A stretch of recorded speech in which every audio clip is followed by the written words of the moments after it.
All right, so this week in Pax Day, the game came out on October 14th. All founders who bought the game before October 6th got access to the game.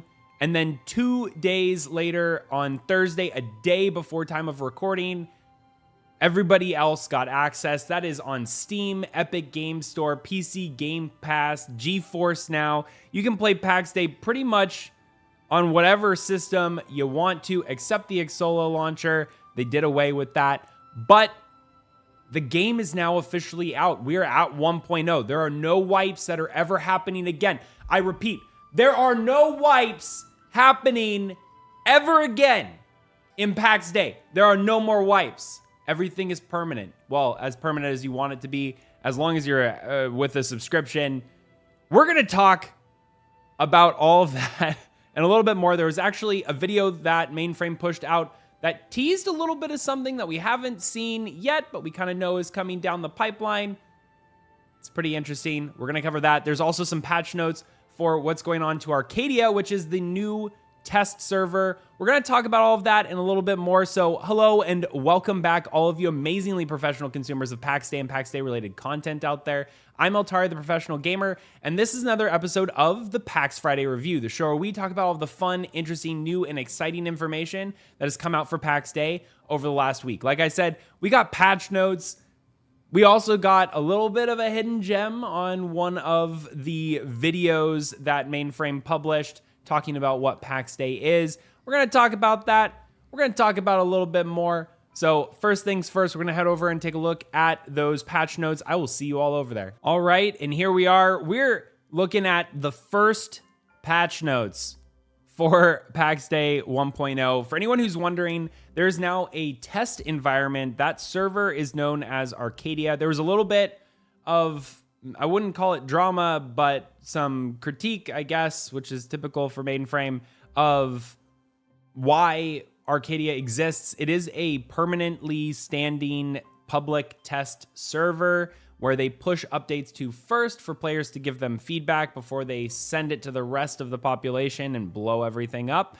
And today we got our first ever look at the patch notes for that. It's already been pushed and players are giving their feedback already. If you haven't done so, do be sure to go to the Pax Day official Discord, go to channels and roles, and make sure you sign in for that in testing Arcadia.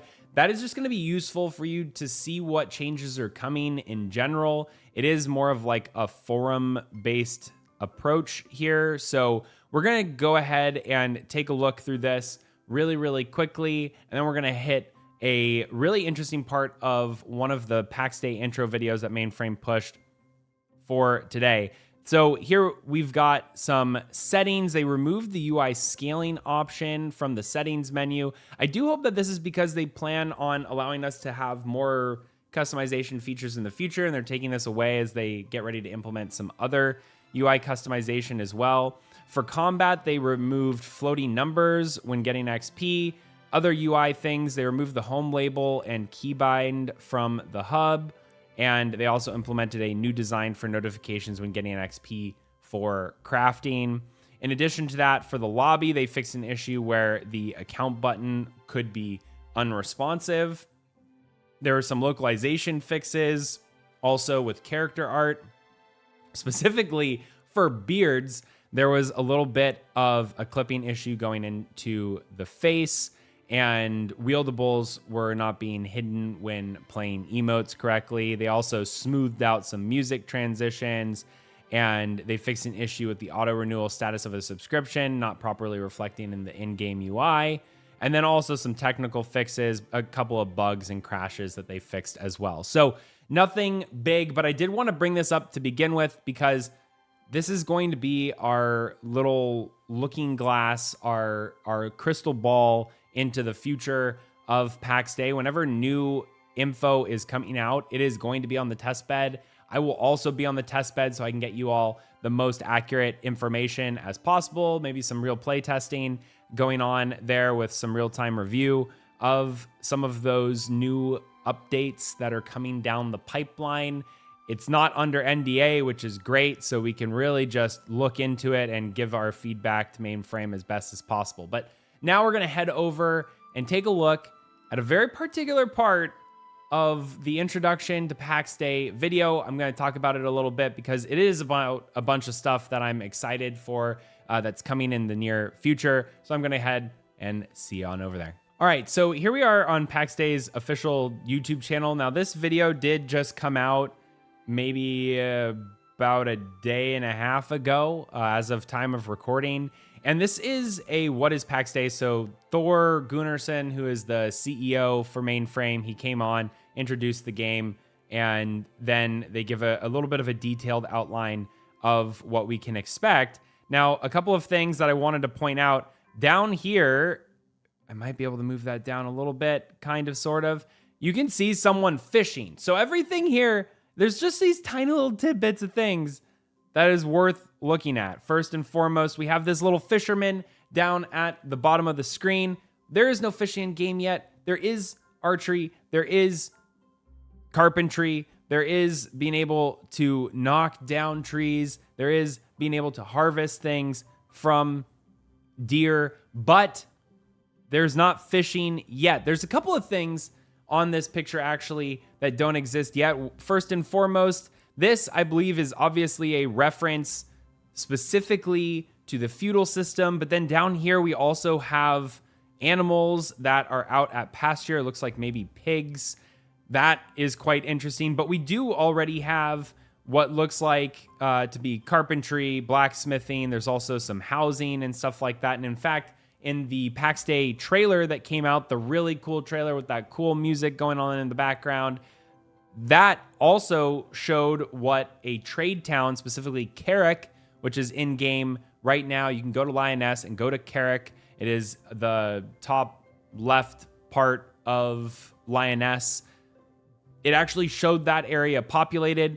I think that this might be a reflection of trade towns. I'm not explicitly certain. But then another important thing that was also noted here is farming. So we have husbandry, animal husbandry, and farming. We also have fishing, which is another gathering type of skill down here. And then also we can see that there is reference to dragons hoarding up a pot of gold. I do find it interesting that they showed dragons and not Zebians, but hey, maybe it's just because that's more easily communicable to a player coming in. Dragons, gold, hoard, dungeons, that makes sense. But maybe they're also potentially teasing the opportunity for a dragon to come in the future. Then obviously we have knights with horses.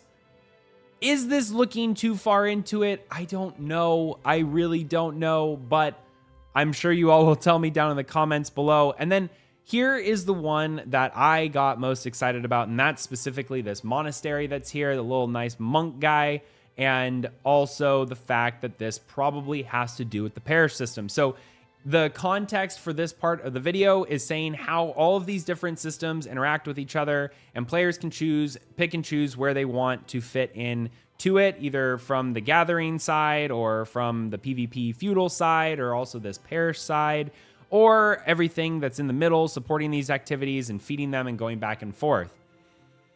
There's a lot that was teased in just this one image, be it from fishing to farming to animal husbandry to obviously horses, which I know everyone is so very excited for, as well as missions and the feudal houses. So very excited that all of this stuff is coming. Very excited that we already have our first patch, even though it's kind of a small one. I know it's kind of a small one, but still great nevertheless. And this week has been such an incredibly fun week. Just being able to reconnect with so many different players who have been playing Pax Dei over the course of early access. Now, many of you are people who have been viewing the channel for so long are now hopping into the game for the first time or for the first time in over a year. And it's been really great to see many of you in game.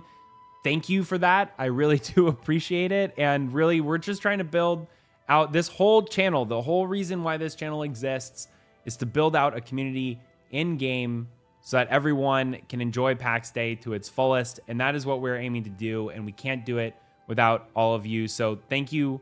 Thank you for sharing this video with your friends, spreading the word. Thank you for liking it. Thank you for subscribing. Obviously, thank you to our channel members who are financially supporting us as well, so we can continue to deliver all of this great content for all of you. There's way more to come on all of this. We have guides. We have probably developer interviews on the books at some point here, hopefully in the future. We love Pax Dei on this channel, and I hope you do too. So thank you for tuning in, and until next time, I'm Eltari, the Professional Gamer.